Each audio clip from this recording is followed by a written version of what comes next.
आयुष्यभर कायम ते टीका करतच राहणार आहे, कारण त्यांचं तेच काम आहे. पुढेही तेच करायला लागणार आहे त्यावेळी, कारण मोदी साहेबांची सत्ता येणार आहे उद्या 2024ला. परत मोदी तिसऱ्यांदा पंतप्रधान होणार आहेत. हे आता त्रिकाल सत्य आहे, ह्याच्याबद्दल आता वाद राहिला नाही, चर्चा राहिली नाही. फक्त खासदार कामातला पाहिजे एवढं सगळ्यांचं मत आहे. मोदी साहेब तिथं देशात कर्तृत्ववान आहेतच, ते 100% आपल्या सगळ्यांचं नेतृत्व करणार आहेत, देशाचं नेतृत्व करणार आहेत. पण इथनं कोण, तो काय देणार या भागाला, आतापर्यंत काय दिला, हा विषय मोठा आहे. त्या विषयाची उत्तरं सगळ्यांना द्यायला लागणार आहेत. त्याची तयारी आपण सगळीजण करूया, कारण तुम्ही बी त्यात आहे आणि मी बी त्यात आहे. हे डावात कुणाला आणणार आहे ते या सगळी सांगत नाही ते, की तुम्ही नाही मी स्वतंत्र आपल्याला बाजूला ठेवून सगळं राजकारण करते. तेव्हा काय सांगणार आहेत काय माहित नाही, पण एक सांगतो, आम्ही धोका देणाऱ्यापैकी दोघंही नाही एवढं सांगतो तुला. बाकीचं काय समजून घ्यायचं तुम्ही घ्या. आम्ही धोका देणाऱ्यापैकी नाही. जे चांगलं असेल ते चांगलं म्हणणार आम्ही, पण चांगलं असल्याशिवाय लोक चालवून घेणार नाहीत. आता तुम्ही जबरदस्ती करायला गेला तर लोक ऐकायच्या मनस्थितीत नाहीत. मुकुंदराव, तुम्ही गावागावात फिरायलायचा, आता लक्षात येत असेल, विकसित भारत आणि त्याच्याबरोबर दुसरं मोदींचं चित्र आणि बटन दाबायचे शिकवायला चालायचं.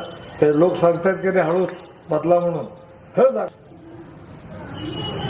ते कुणाला बदला मी काही सांगितलेलं नाही. हे सगळं ओळखून आता पुढं काय करायला पाहिजे तुम्ही ठरवा. चांगली माणसं असली तर विकास होतोय, हे यड्रावकर साहेबांनी दाखवून दिलेलं आहे. त्यामुळे अशी माणसं, दमदार माणसं दमदार ठिकाणी पाहिजे. त्या पद्धतीनं आता त्यांनी ठरवायचं आहे.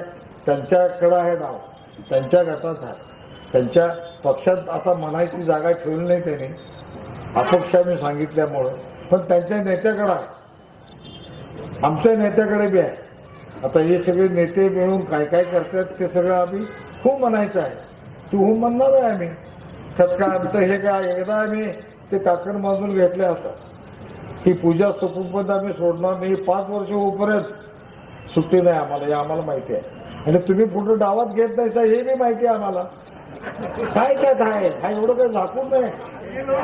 हलगी बिलगी आम्ही बघितले, हलगी कसली असते. हलगी वाढवायच्या ती तुमची फुटक्या, तिथं पहिला टोका पडायच्या आधी तो कापड फाटलेला असतं आणि कातडा असलं तर ते बी फाटलेलं असतं. का फाटतो, कोण फाडतंय हे सगळ्या जगाला माहिती आहे. त्याच्यावर लई बोलायचं कारण नाही विजयराव. तुमचं औषध तिथं चालत नाही एवढं मला माहिती. मला एवढंच सांगतो तुम्हाला, आता लई त्याच्यावर चर्चा नको. देश विदेशातील प्रत्येक घडामोडींचे लाईव्ह अपडेट मिळवण्यासाठी आता साम टीव्हीच्या सर्व सोशल मीडिया प्लॅटफॉर्मला लाईक, फॉलो आणि सबस्क्राईब करा. तसंच सर्व नोटिफिकेशनसाठी बेल आयकॉन प्रेस करायला विसरू नका.